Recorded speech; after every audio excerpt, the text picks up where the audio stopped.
Hi, we are going to show you how to do an LVAD dressing change. My name is Anna Ammons and this is Rich Smith. We're both working with you guys on CBU, so let's go ahead and get started with this. First, we're going to show you the supplies you're going to need for doing these dressing changes. The supplies we need are a cap and mask for patient and nurse, clean exam gloves, 2 blue pads, 5 packages of sterile 4x4s, 1 package of 2x2 sterile split gauze sponges, Tegaderm or an anchor grip.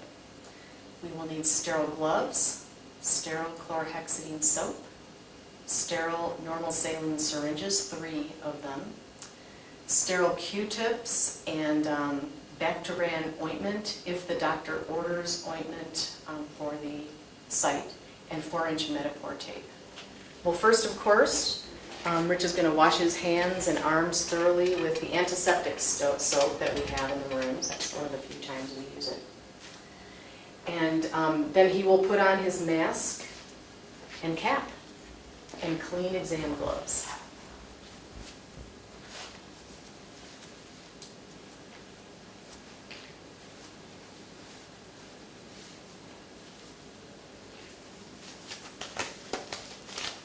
And then he will do the same for his patient. Mask and cap.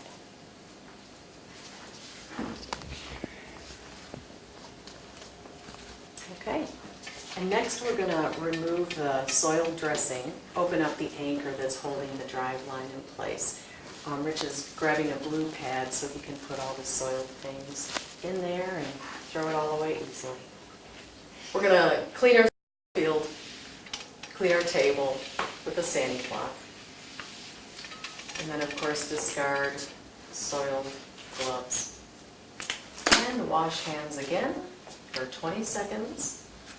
And now we're ready to actually get our field going. Rich is putting on some more clean gloves. And we'll start with the blue pad. And he will lift that kind of by the corners because we're going to try not to touch that inside surface. We're going to leave it as clean as possible. And then we will get our 4x4 gauzes on our field, on our clean field. And we're just going to open those packages and leave the gauzes in the package. That package is actually the sterile field.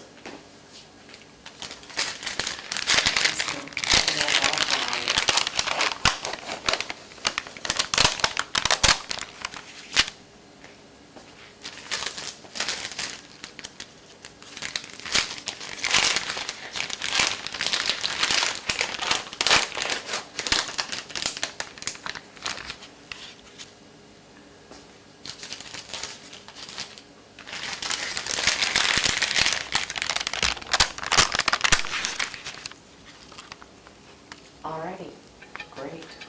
So next we'll open up our little 2x2 split dressing that we'll use for the actual new dressing on our LVAD site.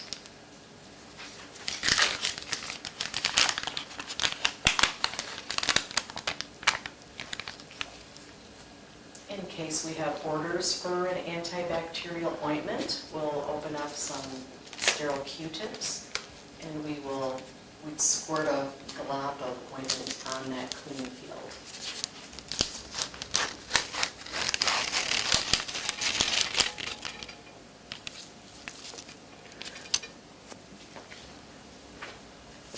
Alright, so we're going to prepare our gauzes now. The first one will be used to cleanse, so we'll put about a quarter-size dollop of the Hexacleanse on the gauze, and then we'll use 1 of the 10 cc normal saline syringes to mix with that. And those are our 2 cleaning gauzes. Then we'll prepare our rinsing gauzes with 2 of the 10 ml.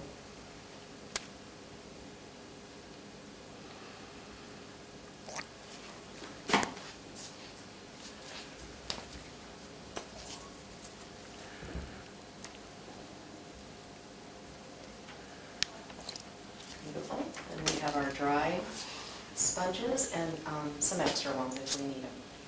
And now we're going to get ready to do the dressing, clean the wound site.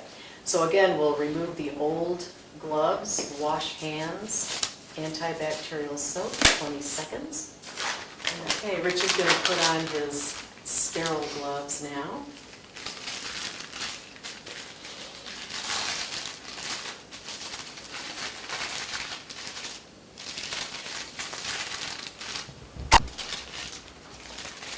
And as you're doing this, just be careful not to touching the inside of the glove like he's doing right now is okay. Just don't touch the outside of that glove. If you would accidentally touch the outside of that glove to something, just get a new pair. It's okay.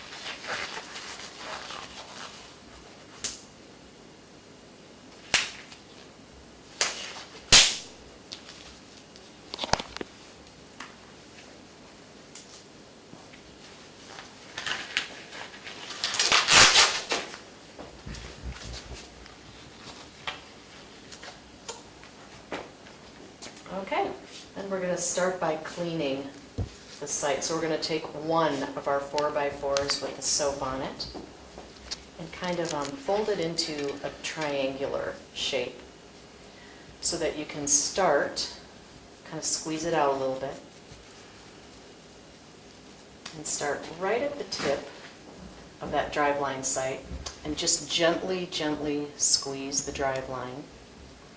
And then we're going to clean around that site in circles. You're not going to go over a place you've cleaned ever.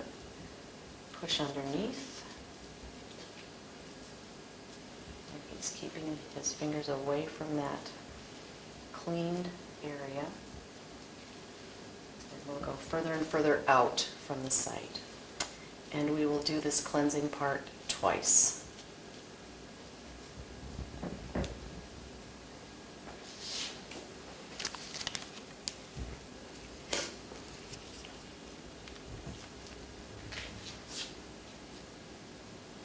Gentle pressure, and then just gentle pressure around the site as you're cleaning,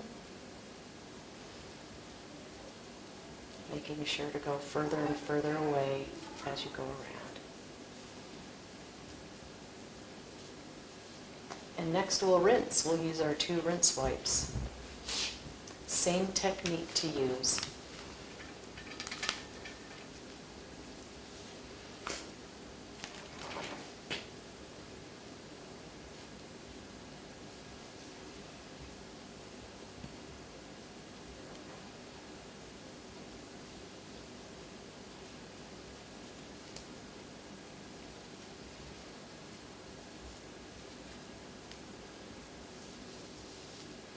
One, and then the second one.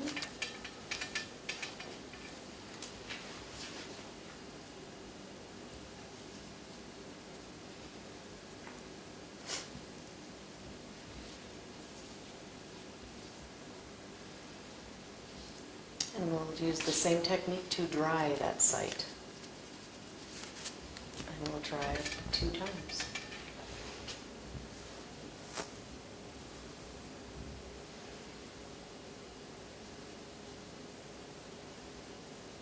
The patient might have their own dressings sometimes or suggestions for us. Fantastic. We'll listen.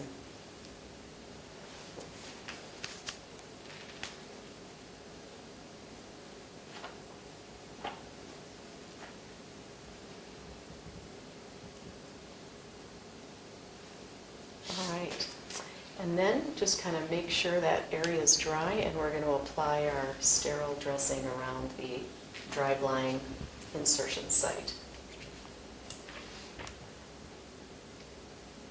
Little tiny drain sponge, very nice.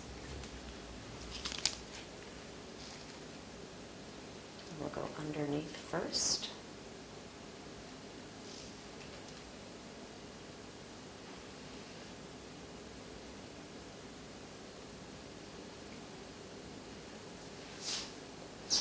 And a second one on top. 4x4 over the top of the whole dressing.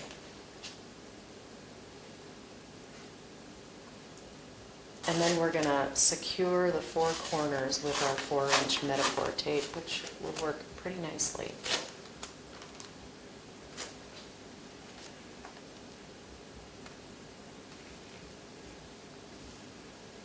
And just take your time going from the inside to the outside so you don't have any pulling. And when you're going around the actual drive line, be careful not to pull it too taut. Kind of pinch around that site so there's a little give in there. And if there are any areas that aren't quite occlusive, just go around, give them a border.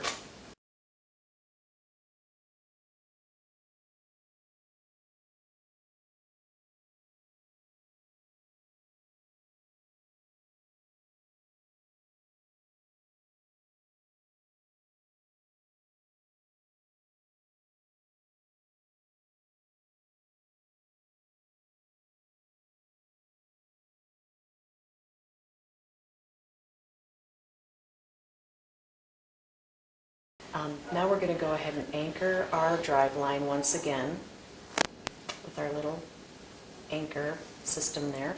And you want to talk to your patient and make sure there's a little bit of give in there for when they're sitting up or laying back down, because we don't want any pull on that drive line itself when the patient's moving. And they will let you know how much give to do. So that is our site. So after you remove that soiled dressing, you want to look at the driveline site for signs of infection. Redness, drainage, yellow, green drainage, and odor, any of these things you want to call the LVAD coordinator right away. Sometimes there's a little bit of skin growth around that driveline. That is okay. And so as we go through the dressing change, just be careful not to disattach any of that skin from around that drive line, because that is a good protective thing. And when you're finished with everything, be sure to document what you did under tubes and drains for now. That's the only place we have, but that'll work good. Just use plenty of detail when you document it.